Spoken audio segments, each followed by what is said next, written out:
one of the most humiliating and shameful experiences of my life, now that I think back on it. I laughed heartily when I learned that my grandmother's caretaker had drawn the items on a grocery list because she could neither read nor write.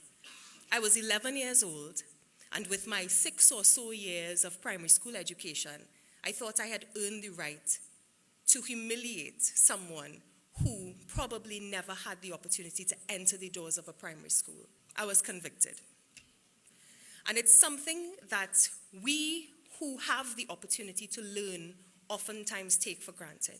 The fact that God allows us to have knowledge, and the fact that God allows us to learn so that we can be of service to his people and not to hold them to ransom. How do we foster in ourselves a culture of honorable learning? Learning not for ourselves or for our own achievement, or so that when I walk into your office in 20 years, there are thousands of diplomas on the wall, but learning so that you can impact the lives of people and be a testimony to them. How do we make this part of who we are? How do we avoid the trap that society is setting for us that tells us you are what you know? We do that by putting 3 batteries into our backpack. This is just my opinion of it. I could be very wrong. And those 3 batteries are respect, humility, and gratitude. Words that we hear every single day almost. They become cliche to us. Respect, humility, and gratitude. If I ask you, what is respect? What is humility? What is gratitude? You'll be able to answer me. But do we really ponder these things? And do we try to embody these traits in our own lives? So let's start with respect. What is this thing about respect? There is a notion out there that respect is a two-way street. I would like for you to reject that. I would like for you to think about respect as being something very much one way. That you respect a person simply because they are a person. And you respect that person because you are a respectful person. My grandmother, who is my hero on this planet, she passed away some years ago. She was a nurse for all of her life. And when she left the nursing profession, she left at the highest rank. So she had quite a distinguished career in nursing. And she always told me the story about the 2 types of doctors in pre-independence Trinidad.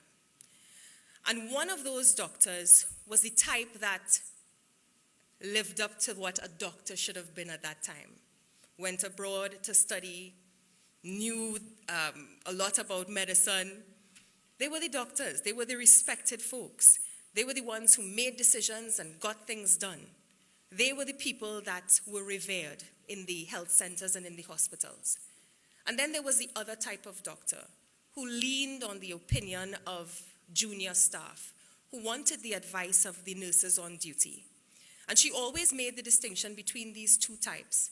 And she told me very often that you could see who the better doctors were based on how they interacted with their staff, based on how they respected their staff and they respected their opinions, and that respect that was reciprocated for them. So I ask you, choose what kind of doctor you want to be. Will you let people speak and will you hear them and will you listen genuinely simply because there are people? Will you cast aside titles and positions and allow people to have a voice because they are human beings?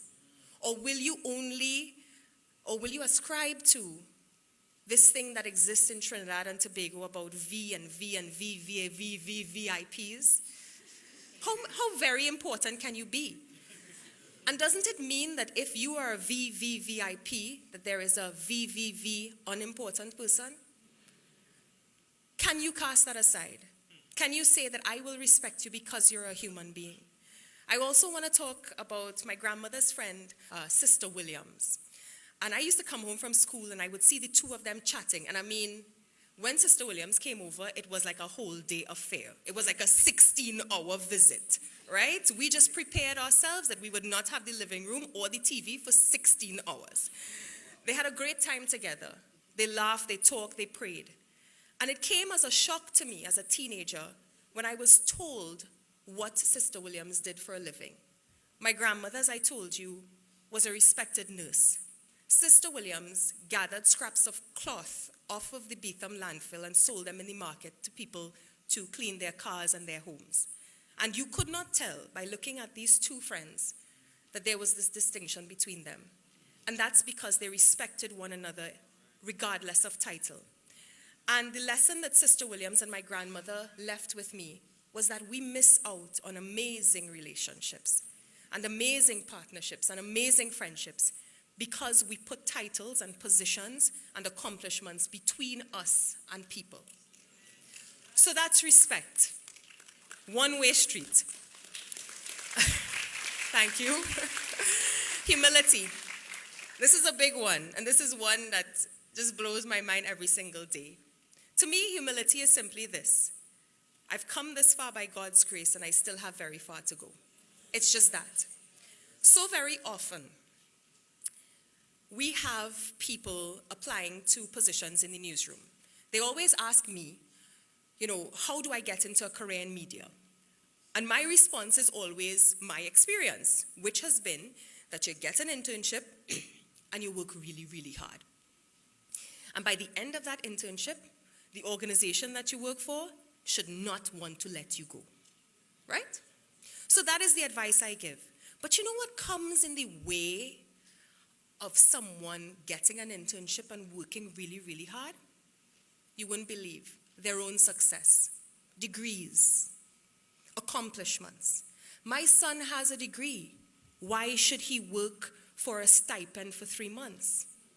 Fair enough. Stay on the outside of the building and try to convince them to let you in. Humility is that thing that opens doors. You are going to need people to help you. Let me talk to you about my Aunt Joy. My Aunt Joy she worked at the Office of the Ombudsman. She was an investigator. So a lot of the work of the Office of the Ombudsman had to do with complaints from just ordinary citizens, but a lot of complaints from prisoners. Somewhere along her tenure at that office, she lost her sight. It was very, very tragic. She developed cataract and she lost her sight. She was very afraid at one point in time that she would lose her position because she had lost her sight. After all, she'd been hired as a sighted person, and now she was blind. So she was always concerned that she would lose her position because she wouldn't be able to function in the same way. Go to the prisons, talk to the prisoners, and do the job at hand. And I remember seeing one day when I went to see her after school, she was walking down the corridor of the ombudsman's office, and he had summoned her for a meeting, and she was blind. So she was using her memory of that space to guide her. And one of her junior staff members came out of the office seeing that she was walking down, and they just walked beside her so that she would know that if that shoulder moved left or that shoulder moved right, she would be guided in that direction. And the only reason that that person did that is because she had been humble. And because you need people to help you in your life. You cannot do it on your own. Be humble. So the last one, guys, is a big one. The biggest one, I would say. Gratitude. If you ask people what gratitude is, they'll probably say saying thanks. I would like to assert that gratitude is a lifestyle. Gratitude is living thanks. You may not always have the opportunity to say thank you, but your life of gratitude should express that. It should lead you every single day to believe that I am not here on my own merit. I am here because people have helped me. And for me to think that I have come where I have come to without people is not just selfish, but I believe that it is sinful. So, let's remember the 3 batteries, which are what again? Respect, humility, and gratitude. And I believe that when we combine these 3 things, and we put them into practice, and we learn honorably, that what we're really doing is loving people. Loving people with the things that we know. We are not better than them. We are not smarter than them. We are not more entitled. We do not deserve more. We just love. So I invite you to go out there, when you're finished here, wherever you are, love people. Show them your respect, show them your humility, and show them your gratitude. Thank you.